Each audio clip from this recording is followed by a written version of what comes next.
The radio kept clicking, long after the batteries were pulled. It wasn't static. It was a voice. A woman's voice, whispering from the floor. She said my name, then warned me about the trail. Then the stairs outside began to creak. One step, then another. Slow, careful, like someone climbing in the dark. The strange part is, those stairs were removed weeks ago. I've carried that night for 21 years. I've told pieces of it, but never the whole thing. It makes a person sound like they lost their mind. Maybe that's the kindest explanation. Back in October of 2003, I was working as a seasonal lookout. Green Knob sits above a sweep of steep country. The ridges stack blue and gray all the way to the horizon. I was sent up there for dry spells and search support. That fall had been wet and wrong. The rain moved uphill against the wind. It felt less like weather and more like something being lowered. The old-timers said there were hollows where sound didn't behave. 3 students got lost on the Black Mountain Crest Trail. They kept returning to the same clearing. They heard a woman calling from below the trail. It sounded like a mother calling her children for supper. Marla Green came into the office to talk. She said she heard my voice calling from the fog. But I was at the tower, miles away. Then the voice in the trees laughed. A hunter found boot prints circling a tree 11 times. At the center, he found one of our missing radios. When the officers returned, everything was gone. Just a tree with bark worn smooth on one side. Then the tapping began on the floor. I thought it was branches or the metal expanding. But then the taps started answering me. There's a childish terror in realizing something wants to play. The final call came on October 27. A father and daughter had gone missing. I was sent to the tower for relay support. Then the radio lit up with the girl's voice. At 6:22, the tower light just died. The generator was still running, but the backup battery didn't kick in. Everything went black, and the world outside turned into a wall. Then the old spare handset clicked on from the floor behind me. I hadn't heard it fall, but there it was, wet with rain. A woman's voice whispered through it, telling me not to let the trail come back around. It wasn't Marla's voice. It was my mother's. She'd been dead for 9 years, but there she was, saying my name. Then the stairs outside began to creak. I stood there frozen, hearing each board take weight in the rain. But there were no boards, and the ladder was chained at the base. Whatever was climbing didn't need stairs. It just remembered them. The doorknob turned slowly, just testing the lock. My mother whispered to open up before it started using her. Then Emily's voice came through the radio, saying it was cold down there. Something scratched at the wood below the window, like fingers. It was feeling for the frame, dragging slowly across the glass. The room started to smell like wet dust and deep, dark soil. The voice outside changed, and it sounded just like Marla.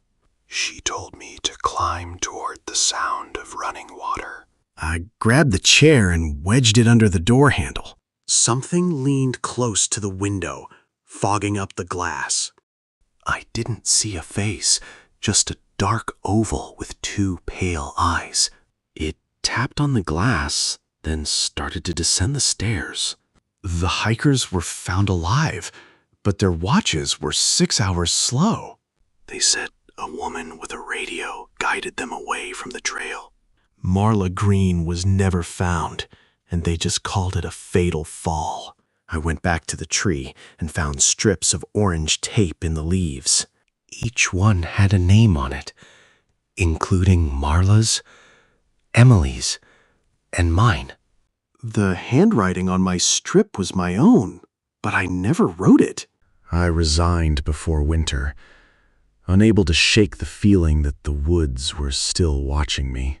The official reason was stress, which wasn't a lie. I sold my house in Marion and moved east, determined to put the Blue Ridge behind me. 11 years passed, and I kept my promise to stay away from the mountains. I avoided fog on every road, and if I heard my name called, I kept walking. I didn't follow whistles, and I never trusted a trail that seemed to loop back. Then, last month, a former colleague mailed me a padded envelope with no return address. Inside was a small cassette tape from the old green knob evidence box. There was no note, just the tape, sitting there like a ticking bomb. I should have thrown it away, but the curiosity was a sickness I couldn't shake. I found a player online and listened after midnight. Men like me don't outgrow the need to punish themselves. Most of the recording was just rain and radio chatter. I heard my own voice, dispatch, the search teams, and the whistle reports. Then I heard Emily crying, and Marla's voice, strained and terrified. Near the end, after the tower light went out, there was a stretch of silence I didn't remember. In that silence, someone breathed close to the recorder. A woman whispered, "He kept the door shut." Then my mother's voice answered, clear as if she were standing right beside me. For now, she said. I have listened to that part only once, but I hear it every night. When the house is dark and the rain touches the windows, I sometimes wake to the sound of stairs being climbed. It's a rhythmic, heavy sound that shouldn't exist in my home. And I see, at the foot of my bed, a strip of orange tape tied around nothing, turning slowly in the air. It's a reminder that some places don't need you to believe in them to keep working.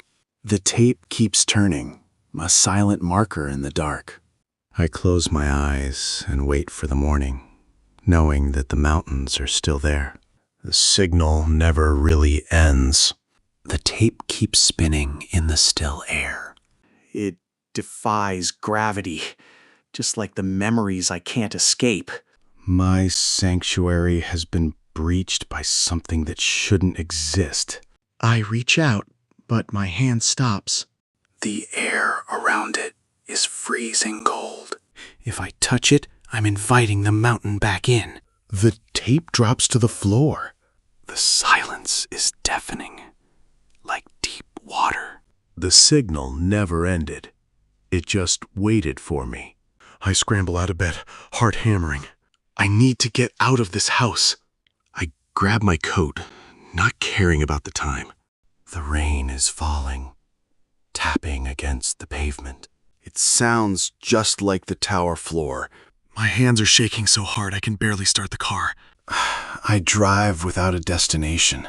The headlights cut through the heavy fog. Every shadow looks like a figure.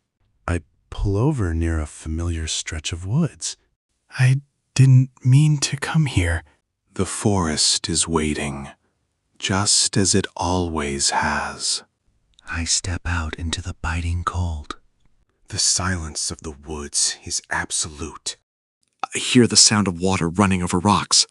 I try to leave, but I'm rooted to the spot. A voice calls my name from the trees. The pull is stronger than my fear. I take a step toward the sound. The fog swallows me whole. The signal has finally brought me home. I'm walking deeper into the what's. The trees are closing in around me. The fog is swirling, guiding me away from the road. I can hear that sound again, calling me forward. The ground feels soft and damp under my boots. I see a flash of orange in the trees. It's a strip of survey tape tied to a branch. It's swaying even though the air still.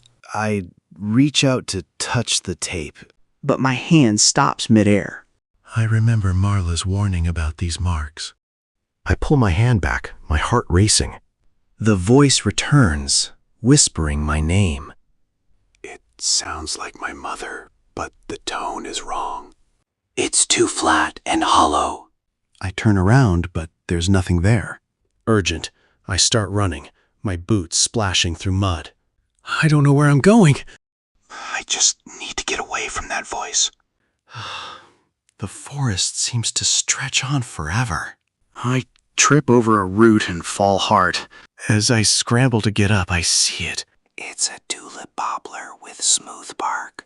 It's the same tree from the hunter's report. I look down at the base of the tree. I see more strips of orange tape. Each one has a name written on it. I see Marla's name, Emily's name, and then my own. The forest goes silent. The wind dies down completely. I feel a presence behind me. I don't want to turn around, but I have to face it. I turn around, but there's nothing there. Then I hear it. It's the sound of stairs being climbed. But there are no stairs here, just the trees. I close my eyes and listen. I realize now that I'm not going home. I'm part of the forest now. I'm waiting for the next person to come along. The woods are dead silent now. It feels like the forest is just waiting for me to do something. I'm trapped in this fog. My hands won't stop shaking. This tape, it's like it's pulling me in. I can't get away from this. There it is again. The sound of those stairs. But there's nothing here but trees. I have to keep moving. Every step feels like I'm sinking. There's that tree again. What's this? A cassette tape? It looks like it's been here forever. I can hear it. It's the sound of the rain. It's like it's playing right in my head. Mom? That's her voice. It's coming from everywhere. I can't get out. The trees are moving. I'm completely lost. I can't go any further. This is it. I'm part of the forest now. It's all over now. I'm just waiting. Waiting for the next one. I wake up in the dark, the forest pressing in on me. The fog is so thick, I can barely see my own hands. I know where I am. Back at the base of the tower. The radio on the ground begins to click again. It is the same sound I heard that night. I reach out, but I cannot bring myself to touch it. I stand up and look toward the tower, but it is gone. In its place, there is only a tall, dead tree. The fog swirls around it, making it look like it is breathing. I hear a voice calling my name from the trees. It is my mother's voice, soft and disappointed. I turn around, but there is no one there. I start to walk again, my feet moving on their own. I pass the same strip of orange tape I saw before. It is tied to a branch, turning slowly in the air. The forest seems to be closing in. I am lost, and I know it. Every step feels like a betrayal of everything I thought I knew. I find a small, discarded cassette tape lying in the mud. It looks like it has been here for years. I pick it up, my fingers brushing against the cold plastic. I hold the tape to my ear, but there is no player. I can hear the faint sound of rain and static. It is as if the tape is playing itself, whispering secrets. The voice of my mother comes through the static. She says my name, just like she did that night. I drop the tape, but the voice keeps going. I run again, my breath coming in ragged gasps. The forest is changing, the trees shifting to block my path. I am lost, and I know it, but I can't stop running. I can't keep running like this. My lungs are just burning. The fog feels like it's actually pushing against me. My hands won't stop shaking. I found this tape in the mud. The date on the label is the night everything went wrong. There's that orange tape again. It's moving, but there's no wind. I don't want to know what's written on it. Urgent, I gotta keep moving. The trees feel like they're watching me. Every time I turn around, there's nothing there. Looks like someone left in a hurry. Everything's just abandoned here. Is that a water bottle? This bottle feels way too heavy. There's no sound when I shake it. What is inside this thing? Urgent, did you hear that? That's a distress signal. It sounds off. It's coming from over there now. I gotta find out who's whistling. I'm running as fast as I can. What is that light? It's not moving like a person. It's just gliding. That's my voice? I didn't say that. How is this happening? I stand there, frozen, as the words echo through the dark. It's my own voice, but I haven't said a thing. Marla's voice cuts through the static, sounding terrified. She says it's wearing my voice again. Then the radio just goes dead. I start walking back toward the tower. The forest feels like it's shifting around me. I feel like I'm being watched from every direction. I finally reach the base of the tower. It looms above me like a dark silhouette. The cab is completely dark. I climb the ladder and scramble into the cab. The room is cold and smells like old coffee. The only light comes from the radio. I sit at the desk, my hand hovering over the radio. I need to know what's happening. I key the mic, but all I hear is my own breathing. Suddenly, the spare handset on the floor clicks on. It's lying near the trapdoor, wet with rainwater. A woman's voice whispers through it. I realize the voice isn't Marla's. It's my mother's, and she's been dead for 9 years. She's saying my name in that soft, disappointed way. The stairs outside begin to creak. I know there are no stairs, but the sound is unmistakable. Whatever is out there is coming for me. The creaking reaches the landing. The doorknob begins to turn. Slowly and deliberately. I back away until my shoulders hit the far wall. The doorknob stops turning it. Then I hear it. Fingers scratching at the clasp. It sounds just like her.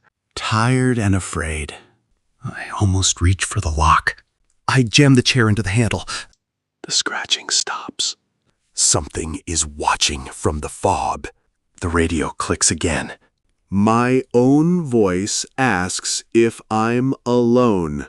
It's trying to trick me. It taps on the glass again. The same counting game. Then it starts to climb down. They found the hydrant. But Marla is gone. The report says it was an accident. I went back to the tree. The bark was smooth as bone. I found the tape with our names. I got a tape in the mail. I listened to it late at night. My mother's voice was on it. I hear it every night. The stairs are climbing again. It never really stops. There's a strip of tape at my bed. It's turning in the air. The trail has come back around.